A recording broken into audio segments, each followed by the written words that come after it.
वंदे पुरुषोत्तमम। आज मैं जिस एक घटना के बारे में बताने जा रहा हूं, आज के युग में अगर इस बात की कल्पना की जाए, विश्वास करना बड़ा कठिन होगा। कीर्तन युग की घटना है, परमदयाल श्री ठाकुर जी के दिव्य जीवन का। एक दिन परमदयाल के श्री हस्तलिखित कीर्तन स्वयं लिखते थे, स्वयं सुर देते थे और भक्तों को अलग अलग कीर्तन के जो दल है, उन दल के जो दल अधिपति हैं, दल अधिपति को अपने तरफ से कीर्तन लिख लिख कर देते थे, नए नए कीर्तन। और उस कीर्तन से वहां का वातावरण मुखरित हो उठता था। ऐसे ही कीर्तन की एक घटना आज बहुत, अब वो जो कीर्तन उस समय चलता था, कभी कभी 2 दिन, 3 दिन, 4 दिन, निरंतर रात दिन 24 घंटे बड़े बड़े ढोलक जिसे कहते हैं, उसका विशाल आकार, वो बजाते हुए, झूमते हुए, कूदते हुए कीर्तन होती थी। और वो जो तांडव कीर्तन जिसको कहते हैं, उस कीर्तन में किसी का कोई होश नहीं रहता था, इतना तांडव हो जाते थे। और कीर्तन करते करते करते करते कभी कभी परमदयाल श्री ठाकुर भाव समाधि में चले जाते थे।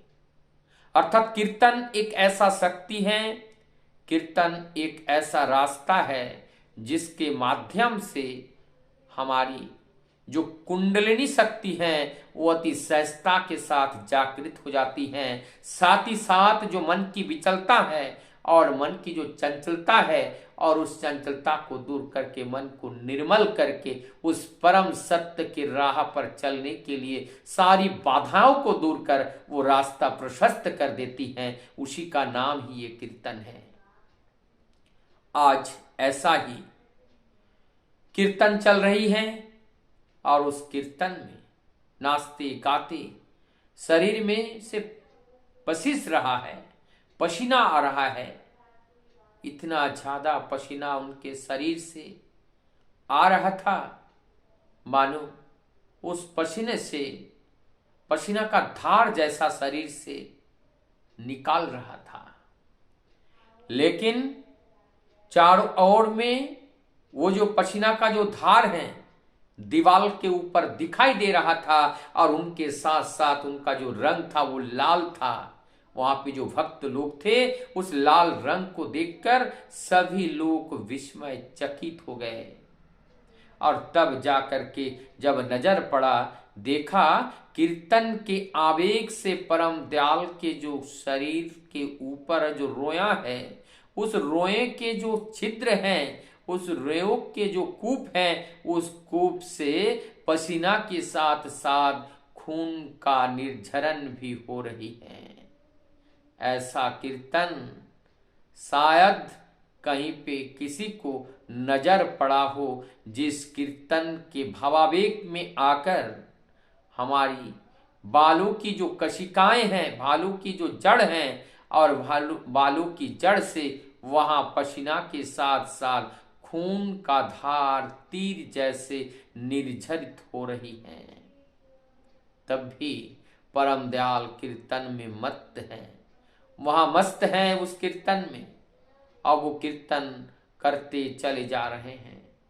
ऐसे कीर्तन, ऐसे तांडव, ऐसे एक महालग्न ये परम दयाल के कीर्तन युग में ही देखने को मिला है। जो युग युग में विरल होते हैं, वही विरलता आज जो है निर्मलता के साथ आज सबके सामने प्रभु की जो दिव्य लीला का जो छटा है, उस छटा का दर्शन करने का सौभाग्य आज सबको हो रहा है।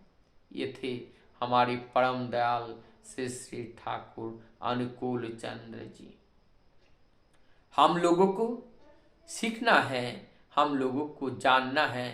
हम लोगों को किस तरह से उस परम सत्य के लिए आकुति होनी चाहिए।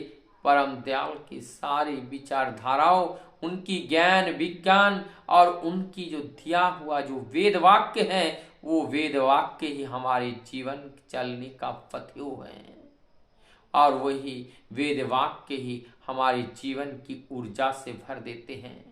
जब ये जीवन कभी कभी अपने निकट किसी आत्मीय को खो देते हैं, अपने परम जन को जब खो देते हैं, तब हृदय खाली हो जाता है और ये खाली हृदय को भरने के लिए हम परम दयाल के पास जब जाते हैं, उनका करुणा, उनका दया, उनकी ममता, उनका जो प्रेम है, हमारे खोए हुए प्रेम को पूरा करके वो अपने हमारे जो मातृत्व का जो अभाव है, वो मातृत्व की अभाव को पूर्ण करके वो हमारी माँ की समान हमें उपकारित करते हैं।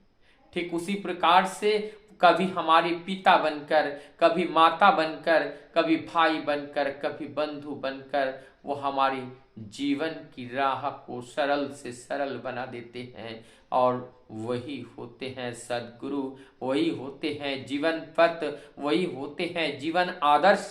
आज ऐसे जीवन आदर्श को जीवन में पाकर ये खोया हुआ जीवन हम पुनः प्राप्त किए हैं और जब पुनः प्राप्त किए हैं, अब ये जीवन पर अधिकार केवल उस परम दयाल का है, उस परम सत्य का है, इसके अलावा और किसी का अधिकार नहीं है। इसलिए जीवन का कोई भी फैसला हो और सर्वप्रथम हमारा फैसला है हमारे प्रभु को छोड़कर कहीं जाना। हमारे इस जीवन का धर्म नहीं है। हमारा जीवन रहे चाहे ना रहे, हमारा विचार, हमारा कर्म, हमारा दर्शन, हमारा विज्ञान सब हर समय प्रभु के साथ ही रहेगा, सत्य के साथ ही रहेगा, नित्य के साथ ही रहेगा, अविनाशर सत्ता की ओर रहेगा। ये जीवन जब तक रहेगा तब तक प्रभु के शरण करने के लिए ही रहेगा। अन्य और किसी के लिए इनका जरूरत पूरा हो सकता है,